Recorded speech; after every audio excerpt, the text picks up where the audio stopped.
Today's video is very special. It's about a question that billions of people have asked and are still asking today. Who is Allah subhanahu wa ta'ala? Being a Muslim, if you cannot answer this question clearly, now you will be able to, but after watching this video completely. Let's just say you are a Muslim and you happen to be in a conversation with a non-Muslim, and this person happens to ask you, who is Allah subhanahu wa ta'ala? What should your answer be, or what should you sound like? Would you say he is the one I or we worship? Is that your answer going to be? Allah subhanahu wa ta'ala वो हैं जिनको मैं पूछता हूँ या जिनकी मैं इबादत करता हूँ? You have to know this is not the answer to the question who Allah subhanahu wa ta'ala is. This is an answer to the question आप किसकी इबादत करते हो या आप किसको पूछते हो, or who do you worship? Or would your answer rather sound like he is the God of Muslims? I should tell you this is a completely disastrous answer. This is not just a wrong answer but complete wrong interpretation of who Allah subhanahu wa ta'ala is. First of all, he is not the God of Muslims. He is the God of humanity. He uses terms like, "O humanity, O mankind, O who you believe, O people of book, O people of scriptures." When Allah subhanahu wa ta'ala says, "O humanity" or "O mankind," he is addressing to all of us, irrespective of whether one is Muslim or not. Take a look at how Allah subhanahu wa ta'ala refers to us in Qur'an chapter 49, Surah Al-Hujurat verse number 13. "O humanity, we created you from a male and a female and made you into peoples and tribes so that you may get to know one another." In yet another Quranic chapter 2, Surah Al-Baqarah verse number 21, Allah subhanahu wa ta'ala refers to us as, "O mankind," or humanity, "worship your Lord who created you and those before you so that you may become mindful of him." But when Allah subhanahu wa ta'ala says, "O who you believe," he is referring to a group of people among entire humanity who believe in him. They can be Muslims, they can be Christians or Jews who believe in him and his entire creation as described by him chapter by chapter and verse by verse in Quran and in also earlier scriptures such as Torah revealed to Musa alayhi salam or Moses, peace be upon him. Zabur or Psalms revealed to Dawud alayhi salam or David, peace be upon him. Injil or Gospel revealed to Isa alayhi salam or Jesus, peace be upon him. So when Allah subhanahu wa ta'ala says, "O who you believe," he's referring to only believers among entire humanity.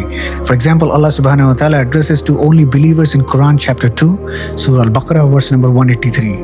"O who you believe, fasting is prescribed for you as it was for those before you.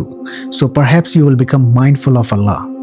When Allah subhanahu wa ta'ala refers to people as, "O people of book, O people of scriptures," he is addressing specifically to Christians or Jews who received earlier scriptures that included Torah or Zabur or Psalms, Injil or Gospel from true God Allah subhanahu wa ta'ala.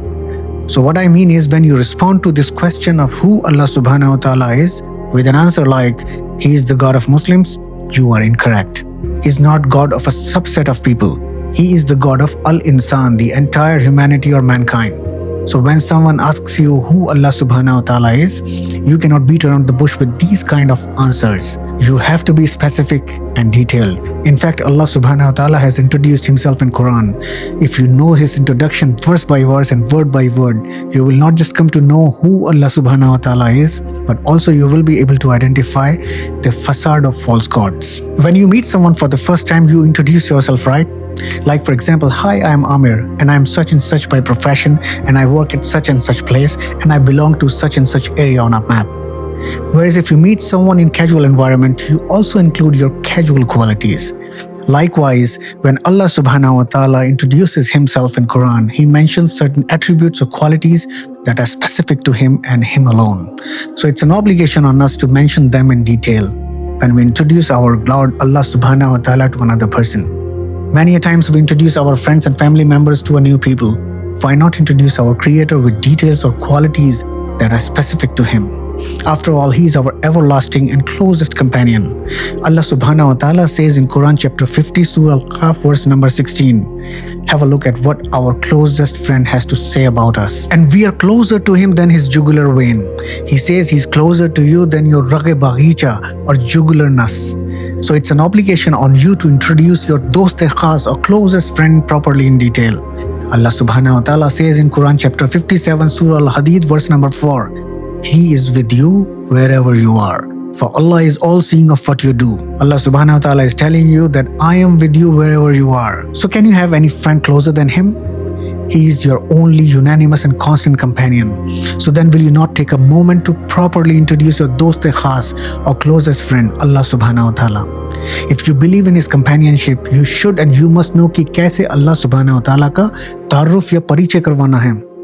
Now I will discuss actually how Allah subhanahu wa ta'ala introduces himself in Qur'an in a specific chapter with specific ayahs word by word. Let's decode in detail as Allah subhanahu wa ta'ala, our beloved creator, introduces himself in Qur'an chapter 112, Surah Al-Ikhlas. Say, O Prophet. By the way, he's referring to Muhammad, peace be upon him here. True God or Allah subhanahu wa ta'ala says, O Prophet, reveal it to the world. Qul huwa Allahu ahad. He is God, the one and indivisible.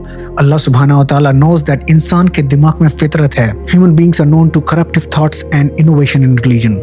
Allah जानता है कि आने वाले time में इनमें से कुछ इंसान मेरे बहुत सारे रूप इजाद करेंगे. Just like polytheists who have innovated the concept of many false gods.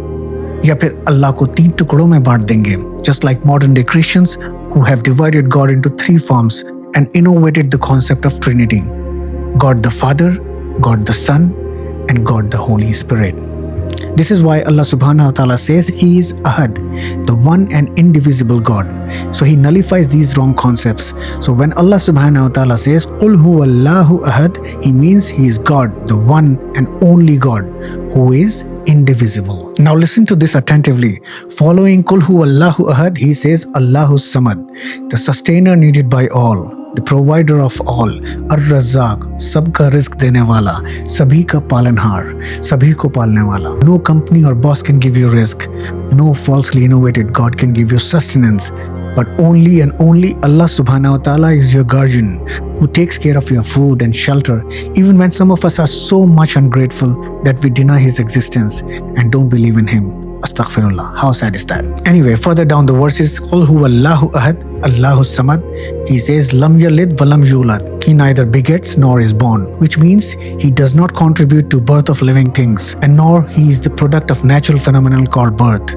ना वो किसी का माँ बाप है और ना वो किसी से पैदा हुआ है या जना है. So it defies the concept of Jesus, peace be upon Him, being the Son of God, as was claimed by modern day Christians, or angels being the daughters of God, as was baselessly innovated by the pagans of Arab world during previous times. When modern day Christians talk about Jesus being the God and Son of Mary at the same time, Allah subhanahu wa ta'ala knew that certain group of people will twist the true message of God or the introduction of God Himself for whatever reasons, to divide people into groups or sects to have their favor, to gain political power or money or flourish their businesses. Astaghfirullah. How sad is that?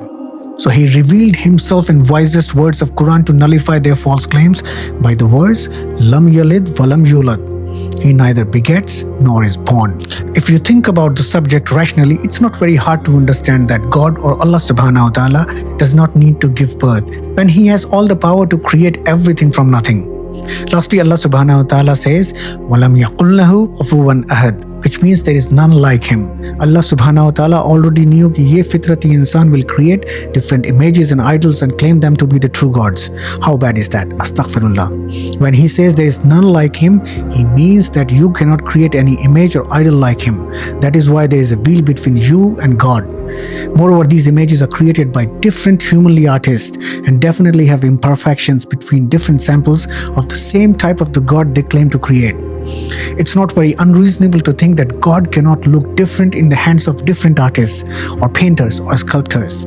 This way, if you think about the creation of God's image or idols deeply, the creation of these idols is actually dependent upon the existence of human beings, or these artists, or these painters or sculptors, while true God cannot be dependent on our hands for His existence. Rather it is otherwise. Al इंसान को अल्लाह पाक की ज़रूरत है, अल्लाह पाक को इंसान की ज़रूरत नहीं है. So when someone asks you who is Allah subhanahu wa ta'ala, you need to say قُلْ هُوَ اللَّهُ أَحَدٌ Allahu Samad lam yalid wa lam yulad wa lam yakul lahu kufuwan ahad. And then substantially explain what it means, how it denies the concept of false gods that people are blindly following. और ये अल्लाह का introduction आपको कहाँ मिलेगा? Go to chapter number 112 of Qur'an, Surah Al-Ikhlas. ऐ इंसान, इकरा, read, इल्म हासिल कर ताकि तू और तेरी नस्ल जान सके मेरे बारे में. मैंने ही तुझे बनाया है from a humble fluid. so we can test you and reward you either Jannah or Jahannam. ऐ इंसान, इल्म हासिल कर कुरान पाक का, ताकि तू और तेरी नस्ल फ्यूचर जनरेशंस अच्छे रास्ते पे चले। अस्सिरातल मुस्तकीम, द स्ट्रेट पाथ, जो सिर्फ खुदा का रास्ता है, जिस पर चल के तुझे मेरी तरफ से रिवॉर्ड मिलेगा, जन्नतुल फिरदौस। सुभान अल्लाह। For Qur'an Pak, Allah subhanahu wa ta'ala says in Quran chapter 2, Surah Al-Baqarah, verse number 2, Zalikal kitabu la raiba fihi hudal lil muttaqin. This is the book, there is no doubt about it. It's a guide for those who are mindful of Allah. If you loved today's video, like and subscribe to be in the loop of talking and listening to interesting deen-related topics on this channel. Share the video with whom you care about, who needs to understand who Allah subhanahu wa ta'ala is in detail and extensively. It was a pleasure talking to you all today. See you next time. Assalamu alaikum wa rahmatullahi wa barakatuh.